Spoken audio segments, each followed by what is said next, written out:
Throughout the Civil War, there were about 10,450 military engagements, the majority occurring in the South. There were major battles between large armies, minor skirmishes between smaller groups, and sieges on forts or cities. Many were isolated events, but there were also large campaigns that consisted of several battles close together, and all had the same broad goal to take a certain area. Some examples of campaigns in the Civil War are the Vicksburg Campaign and the Shenandoah Campaign. The Vicksburg Campaign was a series of Union attacks and sieges throughout western Mississippi in late 1862 and early 1863 that resulted in the fall of the Confederate city of Vicksburg. March 23rd to June 9th, 1862, a campaign of battles took place in the Shenandoah Valley of Virginia. They were between the Confederate forces of Major General Thomas J. Stonewall Jackson and various Union commanders.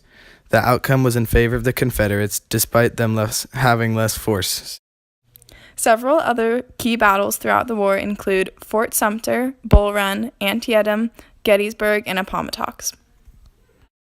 Fort Sumter was the first battle of the Civil War that began when Confederate rebels fired shots on a Federal garrison located on a man-made island in the middle of Charleston Harbor in South Carolina. After a 50-hour siege on April 14th, the fort fell and the Civil War began. The Battle of Bull Run was a Confederate victory in Centralville, Virginia.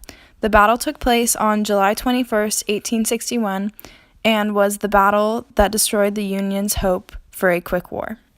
The Battle of Antietam was a battle that took place on September 17, 1862, and ended in a stalemate of armies near Sharpsburg, Maryland. The Battle of Gettysburg took place from July 1st through 3rd of 1863.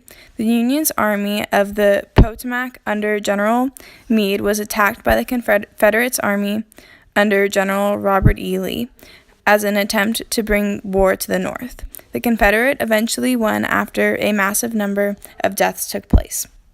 The Battle of Appomattox was the final blow to the Confederate forces. General Lee was retreating his forces when they came under heavy fire and had to stop in the town of Appomattox. There, he was surrounded and eventually gave the South's official surrender that ended the Civil War.